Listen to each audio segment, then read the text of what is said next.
You just have smaller meals a day, your stomach's not as expanded, so you don't need to eat as much to feel full. So there's benefits to that. And also, if you're eating every 2 to 3 hours, it keeps your metabolism up. And also it helps you look thinner because your stomach's not expanded, so it doesn't look like you have the babies. Yeah, it doesn't look like you're just popping out there. You have to undo your button. Now, like, what's like an example of one of like those good smaller meals? Because some people, like, we're not telling you to have like 6 like turkey dinners like Oh yeah, one day. like you can base off like having some snacks. Like you can still have the traditional meals and then have 2 snacks in there. But a good meal would be having like a chicken breast and some spinach. Maybe have an apple in there, a glass of milk, preferably 1% or fat-free skim milk. Like you want to maybe just keep those meals around 300 to 400 calories. Like you don't need to have anything too huge, but that all depends on what you're going for. Like if somebody wants to gain more muscle mass and get bigger, or if you're somebody that wants to lose a little bit of weight, like then you just adjust it to that. And you also have to go off of your body size and whether you're male and female. And I think it's also really important to stress the importance of water. Like, even if you're not trying to lose weight, like, water. Water is a good thing because when you're working out, you're sweating, and you need to stay hydrated. And water, also drinking water, it helps have something in your stomach so you feel more full when you are drinking water. Like, you don't feel like you're hungry all the time, because sometimes you might not be hungry. It's just you have less in your stomach, and drinking water is a good way to kind of trick your body too. So more water you drink is a plus. Now, why shouldn't people go out and do the, instant lose 10 pounds in 10 days or, some of those just like... Yeah, I know what you mean. Like crazy diets. Yeah, dieting isn't the key, and I know people might be listening like, well, that's what I want to do is go on a diet. What you really want to do is have a lifestyle change, because you need to change your lifestyle and your habits and everything for everything to happen in the long run. Because if you go on a diet, yeah, you can lose that 10 pounds in whatever time because you're not eating and you're going nuts and everything else, working out and everything for that short period of time to lose that weight. But immediately when you go off of that and you start going back to your normal diet, plenty of studies have shown that you'll actually gain more weight than what you were before, so you're kind of worse off. And the reasoning behind that is not only will you lose fat when you do that, which you want to lose, but you'll be losing some of your muscle mass. And muscle burns calories, it burns fat, and it's almost like a furnace. Like, you're going to take away some of the wood from your furnace, so it's not going to burn as hot. It's not going to burn as fat. Like, you're not going to have as much to burn. So when you lose some of that fat with it, you lose some of your burning mechanism.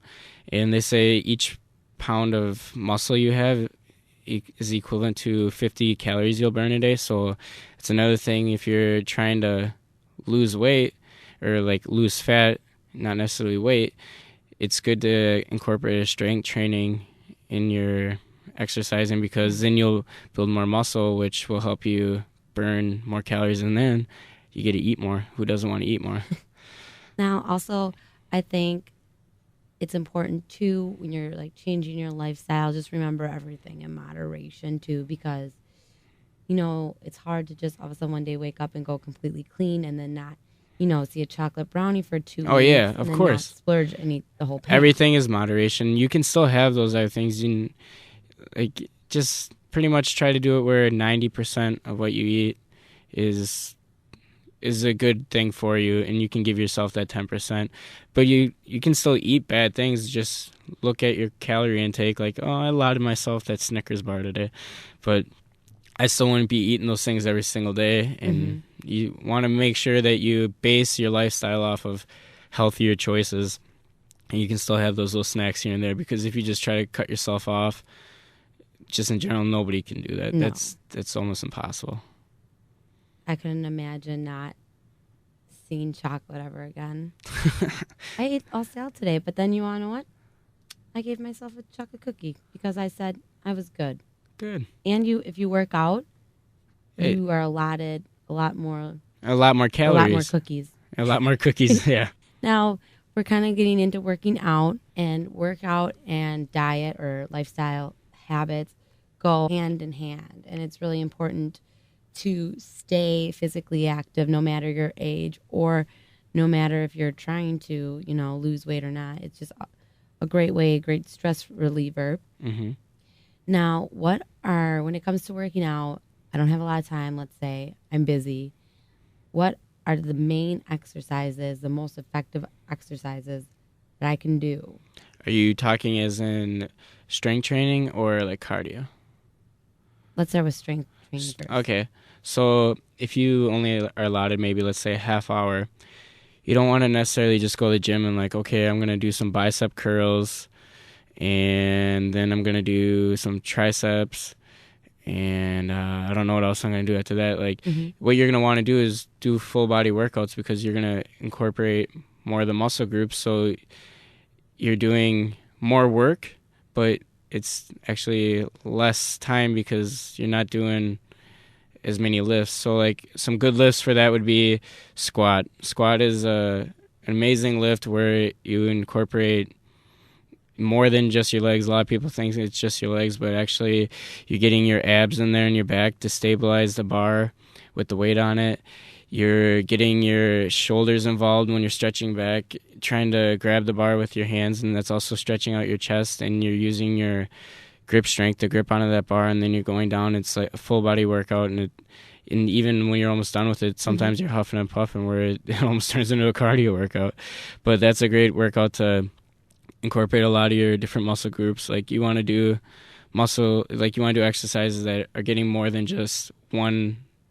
Yeah, you want to multitask. Yeah, and that's what Americans are good at now. So another good one would be... And you can squat and text at the same time very easily. If you do ball squats. Oh, if you do ball squats, you could. Yeah. Yes.